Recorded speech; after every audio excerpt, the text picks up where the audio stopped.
social media is hurting the social and communicational skills of its users. And my three supporting claims are that there's a strong correlation between social media usage and depression and anxiety. And social media is replacing real-life experiences, is my second claim. And my third is that social media is limiting how well we can learn. So for my first supporting claim, there's a strong correlation between social media usage and depression and anxiety disorders. Dr. Cal Newport said that social media tools are designed to be addictive, so the more you use social media, the more you're likely to feel lonely and isolated. Also, the misrepresentation of people on their social media accounts causes users to feel insecure, making them feel inadequate and halting the development of social skills, and also creating unhealthy competition. So we present like a perfect life on social media. We rarely post like bad things about ourselves because it doesn't get a lot of likes. Alison Graham had a TED Talk, and it was called How Social Media Makes Us Unsocial. And she was talking to a group of high schoolers, and they shared their social media habits. And they said that they wait to post pictures on Instagram until 5 p.m. because that's when they get the most likes. And that they get jealous if one of their friends gets more likes than them on Instagram. And they'll sometimes delete their picture because it doesn't get enough likes. So the world of social media is basically surrounded by the fact that the number of likes is somehow equivalent to your self-esteem. Also, researchers at the University of Pittsburgh had a study about the effects of social media habits on the moods of users, and they found that more than a quarter of the participants were classified as having high indicators of depression, and there were significant connections between social media usage and depression.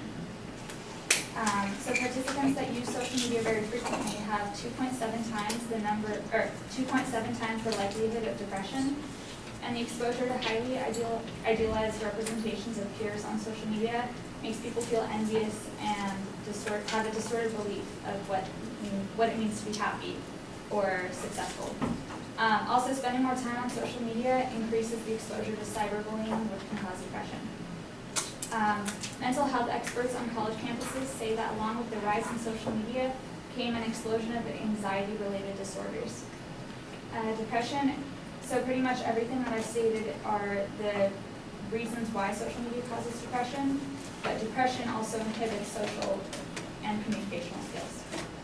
So my second supporting point is that social media is replacing real-life experiences. Although people still have real-life experiences, social media severely diminishes and they lose the real-life experiences we have. Social media is used as an excuse to avoid social behavior. Maybe you're waiting for your friend and they're running late. You go on your phone, you check your Instagram and Facebook instead of talking to someone and having a conversation. Also, the constant use of phones, specifically social media, makes us lose touch with reality. The Mary Maker study said that the average person checks their phone at a minimum of 150 times a day, and that's every age included, not just young people. Also, Common Sense Media sampled more than 2,600 young people aged 8 to 18. Girls on average spend about an hour and a half a day on social media, and boys spend about an hour a day on social media. And then they said that kids aged 8 to 18 spend about 45 hours a week in front of a screen. Social media is used as a constant source of entertainment, taken away from real-life experiences. Social media also creates phone friendships. You're only friends with people on Facebook. You like their pictures, you comment on them, but you don't talk very much in person. Gallup had a poll in 2001 and 2014 asking the same question: how many really close friends do you have? In 2001, the average American had 10 really close friends. And in 2014, the average American had 2 really close friends. So social media really affects that. Also, emotional interactions over screens is not as significant as face-to-face interactions, so it takes away a lot of the empathy. For my third supporting point, social media is limiting how well we can learn. Shortened and abbreviated vocabulary runs the risk of not being able to communicate effectively. For example, LOL, OMG, TTYL. So according to Alison Graham and her TED Talk, she said that when we abbreviate our vocabulary, we risk losing our American vocabulary, and losing the vocabulary is the equivalent of not expressing ourselves. So also, students use their phones in class, and that really takes away from education. In 2010, the Pew Internet and American Life Project had a study And they found out that 58% of students use phones in class even if schools ban it. So that really takes away from our education. So in conclusion, all these effects of social media usage are causing a lot of social and communicational skill, are causing a loss of social and communication skills. My main claim was that social media is hurting the social and communication skills of its users, and my three supporting claims were that there's a strong correlation between social media usage and depression and anxiety disorders. My second supporting claim was that social media is replacing real-life experiences, and my third supporting claim was that social media is limiting how well we can learn. Thank you.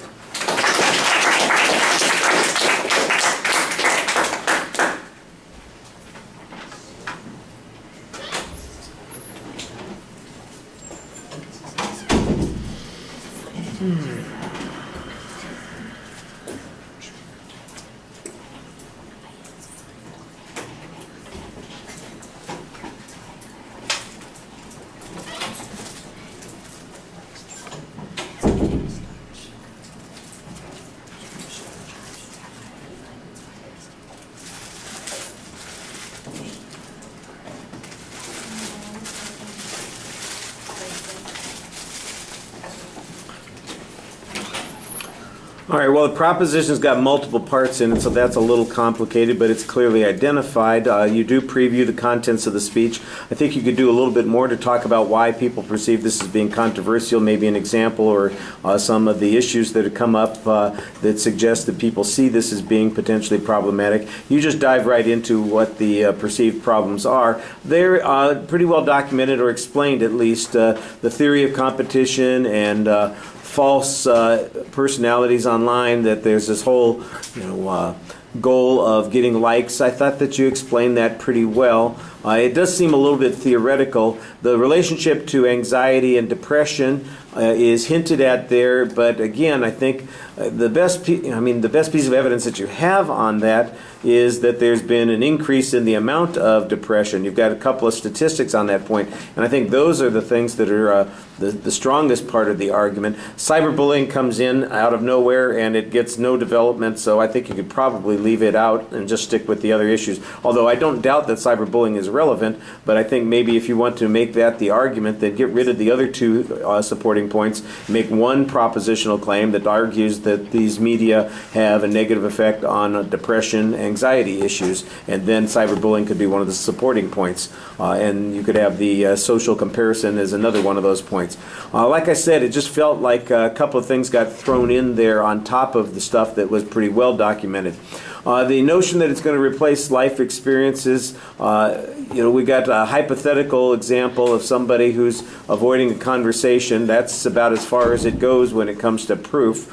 There is some information that suggests that people have fewer close friends, and I think that that's an interesting piece of data, although the notion that that's related to the explosion of social media, I think we need some better information on that point. It's a big inferential leap that you're basing on an opinion poll concerning how people identify their friends. Maybe they have fewer close friends, but they have 10,000 more friends, that they don't describe as close, but are friends. So is that a bad thing? That's where we need a little bit more development. And that's why I think maybe focusing on the one thing would have been a good idea. The last argument about limiting how we learn, I've heard this stuff about how acronyms and those other terms that people find online are potentially going to destroy our vocabulary. I don't know if we're going to lose the vocabulary. Why is it that it's not just adding to the vocabulary? Every one of those acronyms or other online terms